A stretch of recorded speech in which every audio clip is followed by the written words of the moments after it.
У нас пионерские костры, это чудо было.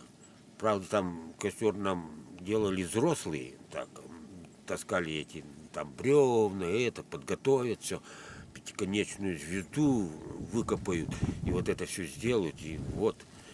И нас вот день как пионерии начинается, нас вот в это время вот так принимали, октября, туда-сюда, и вот костер разожгем, и как обычно, это печеная картошка, это для нас просто чудо было. Печеная картошка, она такая вкусная, пахнет так.